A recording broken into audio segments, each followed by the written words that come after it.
Thank you for your interest in the 2024 Lakewood, Washington 2024 periodic review, and in particular, the discussion on November 15th, 2023 of changes to housing rules that are coming to the city of Lakewood. My name's Tiffany Spear. I am the City of Lakewood's Strategic and Long Range Planning Manager, and I am here as the lead staff person for this project for the city. What we're going to be talking about tonight are a number of changes to state law that affect the ability for Lakewood to be regulating and zoning for housing within its boundaries. What you see here on this slide is the state planning structure that starts with state law called the Growth Management Act. And then there are regional and countywide policies that the city of Lakewood also needs to adhere to. And then underneath those three layers, there are a comprehensive plan, which is where we see policies and vision for the city. And then there's development regulations and permitting requirements. So as the notification for this meeting indicated, what has happened at the state level are some changes to housing rules. And these rules are requiring Lakewood to make some changes to how it regulates housing. So again, what is a comprehensive plan? This is a document that contains the vision and framework for planning for growth, housing and jobs both, in Lakewood over a 20-year period. So the 2024 comprehensive plan update is something where we're looking ahead 20 years into 2044 and planning for the growth and change that will be going on within the city. As that last graphic said, it needs to be consistent with the state level laws as well as countywide and regional policies. But at the same time, we're also trying to make sure that the City of Lakewood's comprehensive plan reflects the priorities of the city and is drafted to maximize health, safety, economic well-being, and keeping Lakewood a great place to live, work, and visit. So the city itself is about 27 years old now. It incorporated in 1996. As you can see on this map here with that big red line, most of the city is north of Interstate 5 in Pierce County, but we do have parts of the city that are south of the I-5 corridor, namely Woodbrook, Springbrook, and an area right above North McCord Field for Joint Base Lewis McCord. One thing of note when it comes to planning for growth in our city is that Lakewood does not own its sewer, its water system, or its power utilities. So all of those utilities are outside groups and organizations that the city coordinates its land use planning with and must be in touch with over this next year as the 2024 periodic review occurs. The vision statement that was adopted in Lakewood is here, as you see on this screen. I won't read it word for word, but what you do see is that the intention is to have it be a thriving urban city possessing core values of family, community, education, and economic prosperity. Some of the other priorities that you see in this vision statement are the excellence of education, public and private schools, including colleges, the beauty of its natural environment, including lakes and parks, excellence in municipal services, what are provided to the residents and businesses, and embracing our diversity, as well as being supportive of Joint Base Lewis McChord immediately adjacent to the city, and then those service members and families that live and work within Lakewood. Community values, again, friendly and welcoming, high quality public services, educational systems, parks, and other facilities owned by the city. Having community places unique to Lakewood, a strong local economy where people can live and work within the city, and having sustainable and responsible practices as a local government. If you were to look at Lakewood right now in terms of its land use, in terms of what are called zones that say within a particular area and on a particular parcel, only certain things are allowed to happen. This is a map that shows what is happening in Lakewood right now. So you'll see these yellow areas and a little faded yellow areas. These are primarily single family residential areas, meaning one house on a lot. And then you'll see some other areas that are either orange or darker brown. Those are higher density areas, also these pink areas in the city. you'll see blue, the darker blue, which are public areas like Western State Hospital, Pierce College, Clover Park Technical College, and the hospital close to downtown, as well as Clover Park School District. We also have the green areas, which are our parks. And then you have this big red area in the center. That is our downtown, which is a focus area for growth.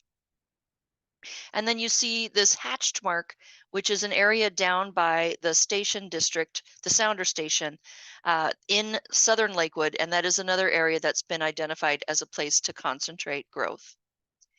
Overall, as you see over here on the left side, about half of the city's land is for residential purposes, and then you have other particular types of uses allowed on smaller percentages of the land in the city.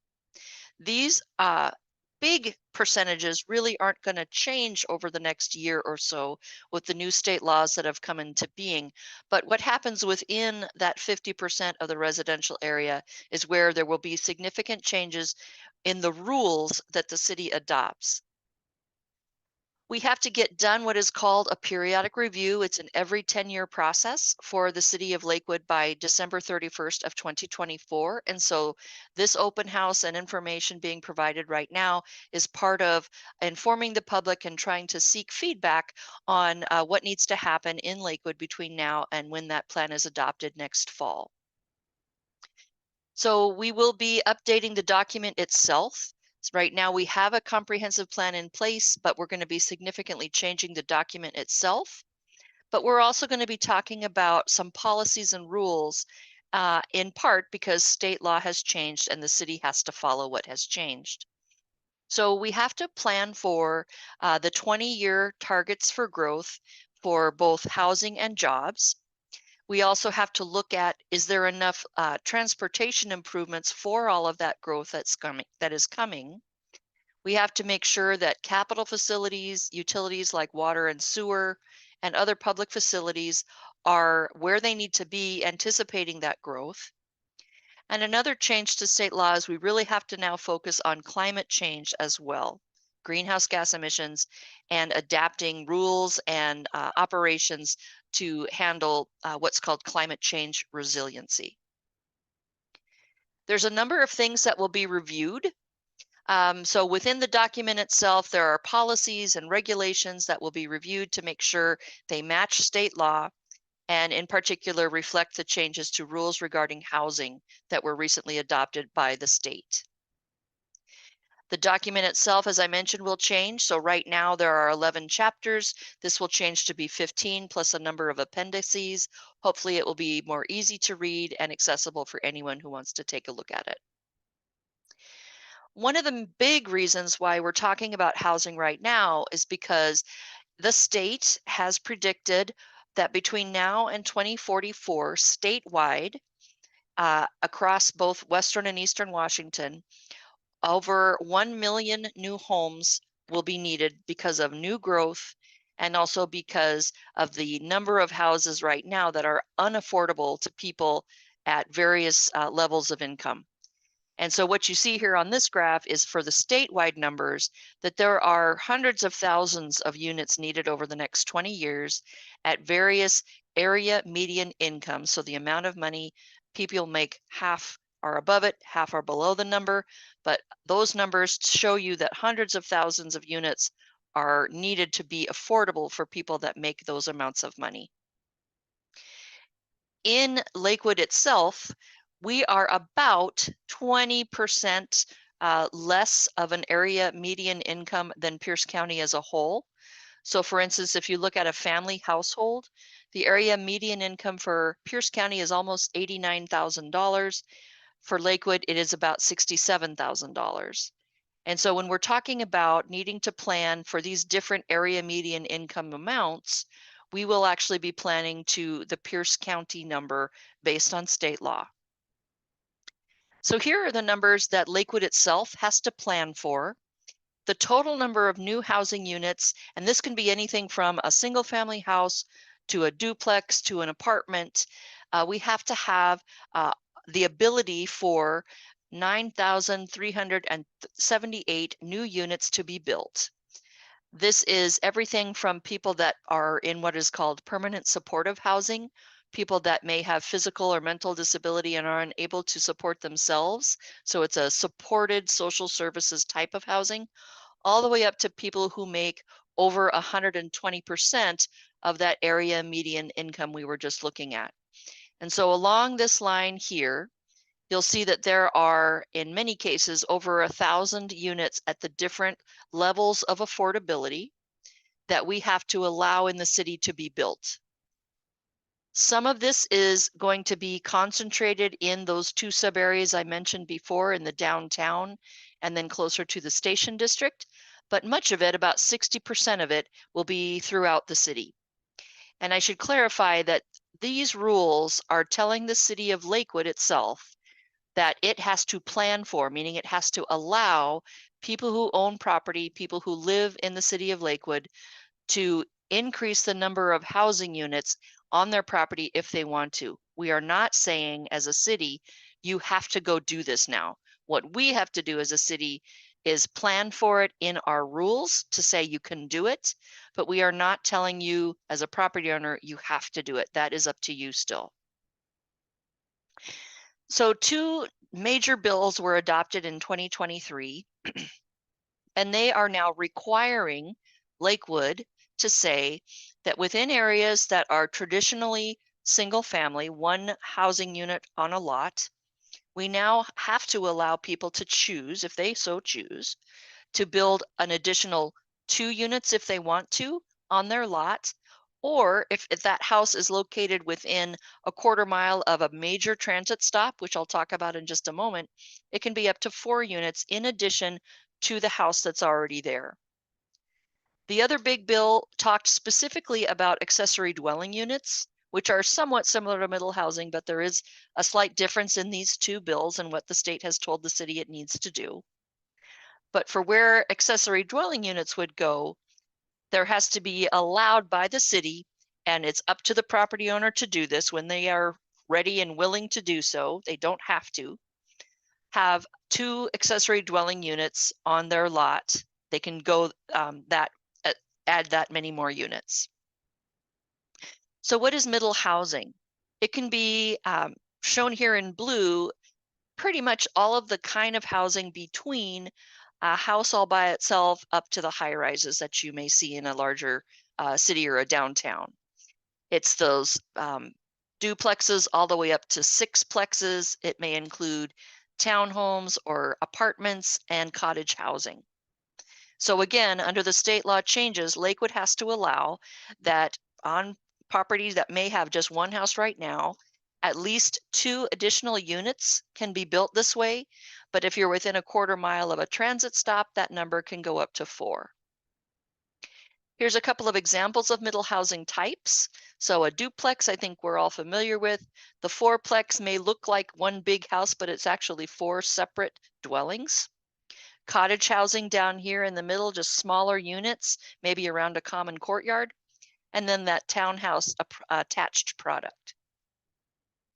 Accessory dwelling units, again, the city is being required to allow, but we are not requiring you as a property owner to build this right now. It's up to you on your property. At least 2 accessory dwelling units on a lot in an area that's single family. So that could be inside of the existing house. It could be built attached to it, or it could be actually a separate standing a detached accessory dwelling unit. So all of these options also apply.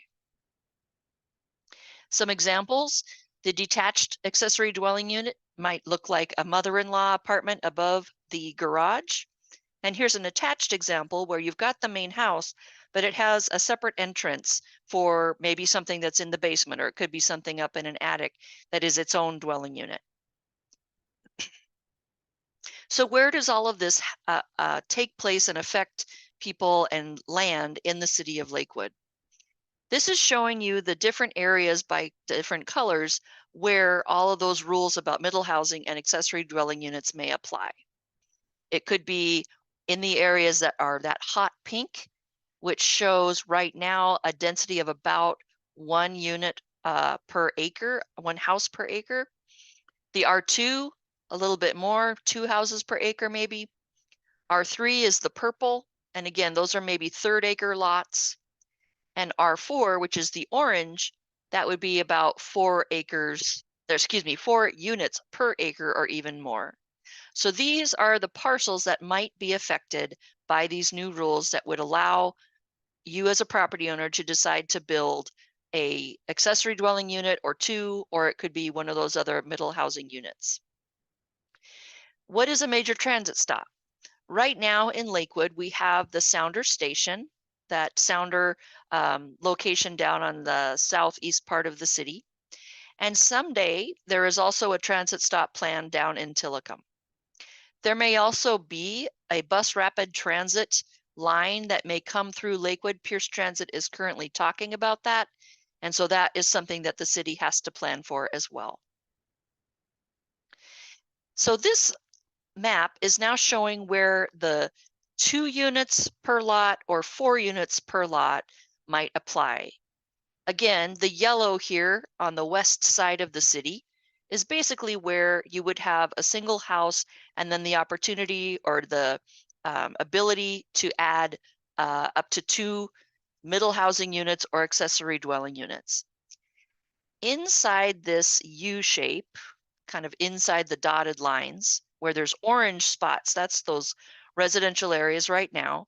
These are the parts of the city where property owners could decide that they would add up to 4, either middle housing or accessory dwelling units.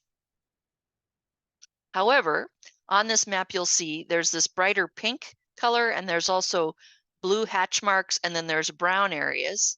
These are lakes or creeks or wetlands or buffers, all of which would limit where this may apply, because these are areas that are more environmentally sensitive, harder to build on, and under state law, often you cannot build the same types of things you could do in other parts of the city because of the environment on that parcel. One area of concern and where we're hoping to get public feedback is Lakewood's issues regarding on-street parking and the size of its streets in residential areas that have been built out for a long time. Lakewood does not officially allow on-street parking right now, but the state law says that the city cannot, in some areas of where these new units can be allowed, require off-street parking, meaning on the site.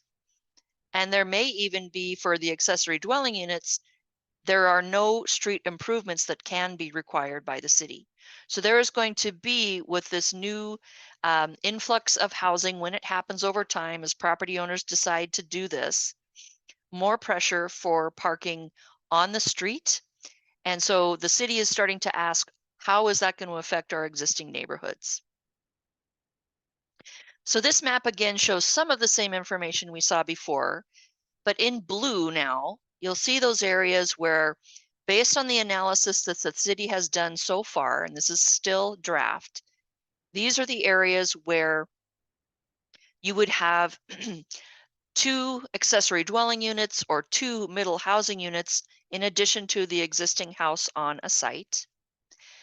The bright pink areas are, again, those areas where no building would happen because it's a lake or it's a creek or it's an otherwise critical or environmentally sensitive area. What you also see on this map, though, are these green areas, and that is where there are tree stands, particularly Oregon white oak or Gary oak stands, which the city is trying to protect as well under its tree preservation ordinance. And so the city is trying to figure out how preserving these trees will affect the housing requirements that the state has now imposed.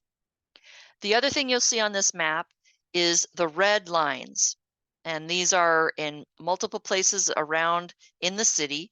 These are streets that are too narrow, the way they're built, to allow on-street parking. So even if the city council was to say, we're going to change the city's policy and tell people we will now allow on-street parking, these areas in the city it's too narrow to happen. So there would need to be planning and changes to maybe how the road is designed, how it's striped, discussions about where additional on-street parking could be allowed in order to fully implement what's going on under these new 2 state bills that are changing the rules the city has to adopt about what housing is allowed. What you see in hatch marks here, again, is that U shape. And so within this U shape, this is where it would be the 4 units per lot in addition to the primary residence that's already there. And so again, there's those trees that might limit that as well as other critical areas. But this is the map that the city is dealing with right now to start to analyze exactly how these new state rules are going to apply. We are looking at where utilities are also available for these additional housing units too. Because as you probably know, when the city became a city in 1996, there were areas that did not have sewer at all. And there actually are still some areas today like that. There's also, again, the concern about street widths, the availability of parking options, and then there may be in parts of the city covenants and restrictions on property that limits the number of housing units per acre.